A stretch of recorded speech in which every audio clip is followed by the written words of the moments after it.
প্রথম দাবি ছিল আমাদের যে নির্মাণ কর্মী থেকে শুরু করে দিনমজুর যারা এই বালির জন্য নির্মাণ কাজ থেকে বঞ্চিত হচ্ছে, সেই বালি প্রসঙ্গে আমরা বলেছি বালির দাম বৃদ্ধি পাচ্ছে, এটা বিষয়টা আপনাকে দেখতে হবে।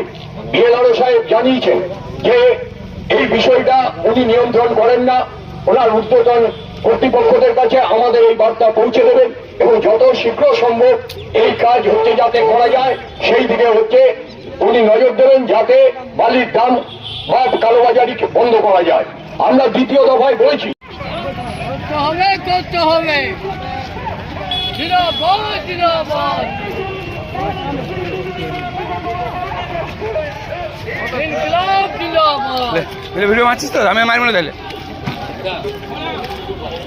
চাইবো উপরে চাইবো, সালা উপরে চাপবো। आज हम लोग किस लिए खड़े हुए हैं? स्लोगन के माध्यम से आप लोगों ने सुना। हमारा उद्देश्य आज जवाब दो जिंदाबाद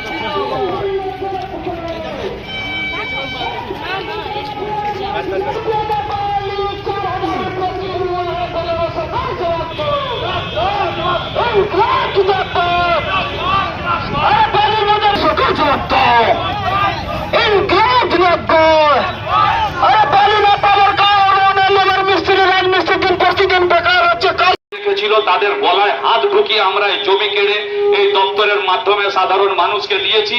সুতরাং এই দপ্তর এগুলো শুধু দপ্তর না, আমাদের চোখের মণি, এগুলোকে আমরা রক্ষা করব।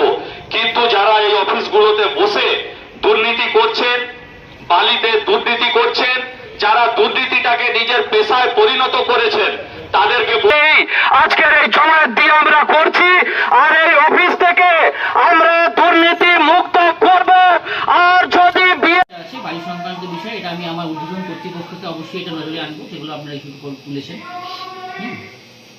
এটা আমরা সরাসরি আমার হাতে নেই, এগুলো হচ্ছে আমাদের হায়ার অথরিটি অর্থাৎ এডিএম বিএলআর অফিস থেকে হয়। তো আমরা এটা নিয়ে আমি অবশ্যই ওনাদেরকে অবহিত করবো এটা নিয়ে, ঠিক আছে।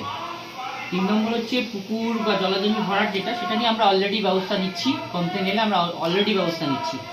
আমাদের 3 নম্বর পয়েন্টে যেটা বললেন, হ্যাঁ, ব্যবস্থা এটা হচ্ছে সরকারি জমিতে বসবাসকারী পাট্টা প্রাপকদের রেকর্ড। আমাদের কাছে পাট্টা রেকর্ড যদি এরকম কিছু আসে, যেমন আগে, এখন তো পাট্টা দেওয়া হয় না আমাদের যেহেতু মিউনিসিপ্যালিটি এলাকা, তো যদি আগে কখনো পাট্টা পেয়ে থাকি, সেই পাট্টা সার্টিফিকেট এলে আমরা অবশ্যই রেকর্ড করে দিই। কিন্তু এখনো সেরকম আমরা পাইনি, ঠিক আছে। যেগুলো আমরা পেলে আমরা রেকর্ড করে দিই অবশ্যই।